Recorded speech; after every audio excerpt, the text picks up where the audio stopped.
Let me remind you how many Europeans see US voters. There's a trigger-happy bunch with a Bible in one hand and a rifle in the other. Does either of you senators have any serious plans to reduce the number of guns available in the US? Or even dare to suggest it? That really would impress the Europeans.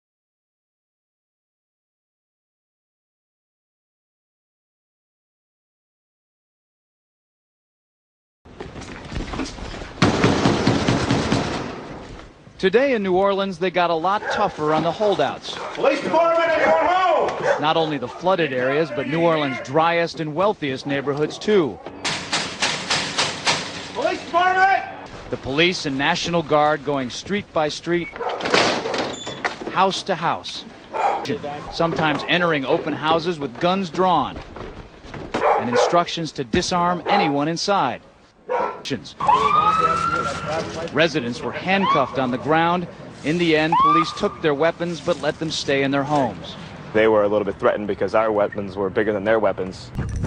Police, open the door! They had AR-15s or M16s. They were pointing at us. They told us, put your hands up in the air.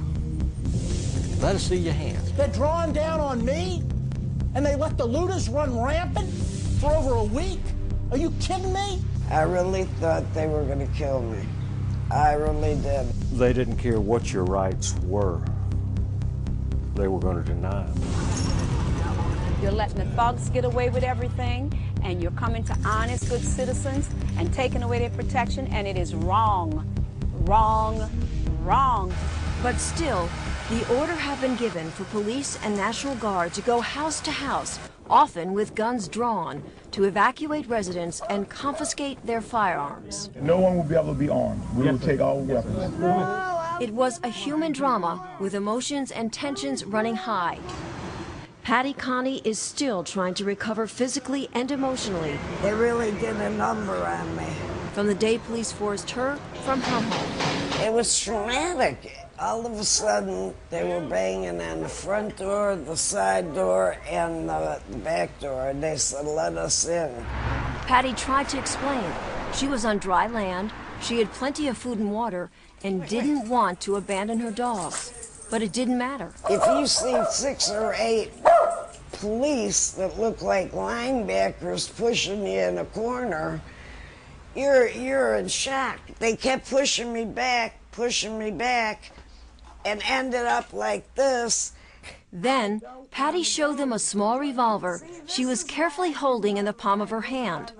A camera crew was there to capture what unfolded next. I said, it's not even loaded. And I dropped it on the floor. You got a gun? Well, they punched me in the face. Relax now.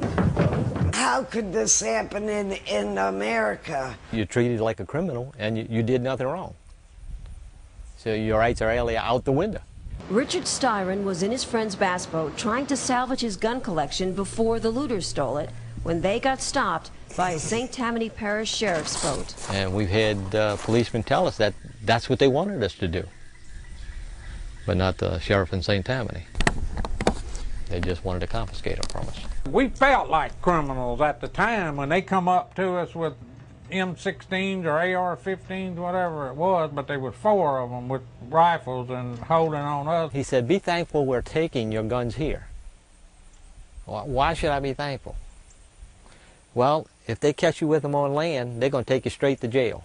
They took something from you. They stole something from you. That's the only way to put it. They took something that they didn't have a right to take. You know, the more I think about it, the madder I get. Jim Richard's home was badly damaged by Katrina, but when he tried to save his gun collection, I had most of them stored up top. It too was confiscated by law enforcement. You know, they had no jurisdiction here. You know, I'm a law-abiding citizen, protecting myself, you know, and property. Yeah, they had no right to take them. But the authorities didn't stop there. Robert Zoss was forced to evacuate when a tree destroyed both of his family's homes. These cops came out of nowhere, said stop, and asked, do we have weapons in the car?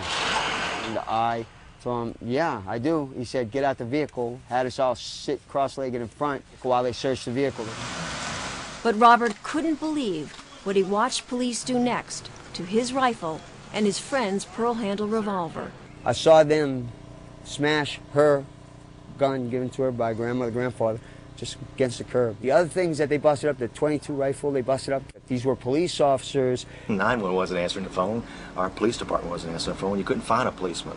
They had no police or military presence in this neighborhood whatsoever. There was so much gunfire around here at nighttime you could smell it in your nose and taste it in your taste buds.